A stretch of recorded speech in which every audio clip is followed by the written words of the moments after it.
and seen by kin alone. Oh, listen! Since thy presence comes to me a shock of glad surprise, so noble thou, and I so vile, oh, grant me one small boon. I ask it not on my behalf, but thine. And what the favour thou wouldst crave of me? Forth from thy borders thrust me with all speed.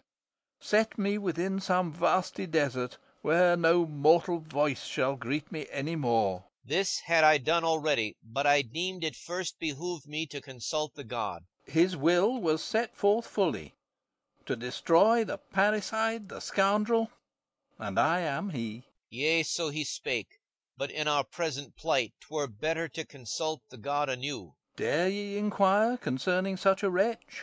Yea, for thyself wouldst credit now his word. Ay, and on thee in all humility I lay this charge. Let her who lies within receive such burial as thou shalt ordain.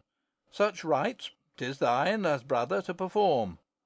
But for myself, oh, never let my Thebes, the city of my sires, be doomed to bear the burden of my presence while I live.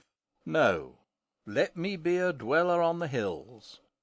On yonder mount Cithaeron, famed as mine, my tomb predestined for me by my sire and mother while they lived, that I might die, slain as they sought to slay me when alive. This much I know full surely, nor disease shall end my days, nor any common chance, for I had ne'er been snatched from death, unless I was predestined to some awful doom. So be it. I reck not how fate deals with me, but my unhappy children. For my sons, be not concerned, O Creon, they are men, and for themselves, where'er they be, can fend.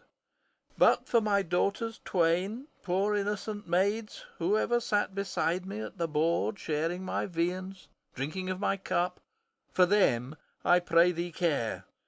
And if thou willst, oh, might I feel their touch, and make my moan. Hear me, O Prince, my noble hearted Prince. Could I but blindly touch them with my hands, I'd think they were still mine, as when I saw. Antigone and Ismene are led in. What say I? Can it be my pretty ones whose sobs I hear? Has Creon pitied me and sent me my two darlings? Can this be? 'Tis true. 'Twas I procured thee this delight, knowing the joy they were to thee of old. God speed thee, and as meed for bringing them, may Providence deal with thee kindlier than it has dealt with me. O children mine, where are ye? Let me clasp you with these hands, a brother's hands, a father's hands, that made lack-lustre sockets of his once bright eyes.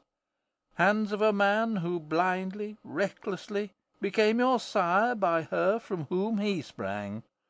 Though I cannot behold you, I must weep in thinking of the evil days to come, the slights and wrongs that men will put upon you. Where'er ye go to feast or festival, no merry making will it prove for you, but oft abashed in tears ye will return. And when ye come to marriageable years, where's the bold wooers who will jeopardize, to take unto himself such disrepute as to my children's children still must cling? For what of infamy is lacking here? Their father slew his father, sowed the seed where he himself was gendered, and begat these maidens at the source whereof he sprung. Such are the gibes that men will cast at you. Who then will wed you? None, I ween. But ye must pine, poor maids, in single barrenness. O Prince, Menoecetus' son, to thee I turn.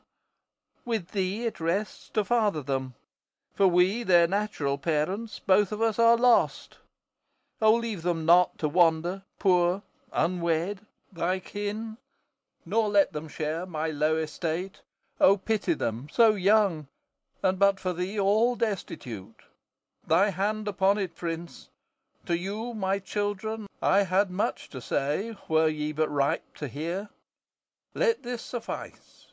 Pray ye may find some home, and live content.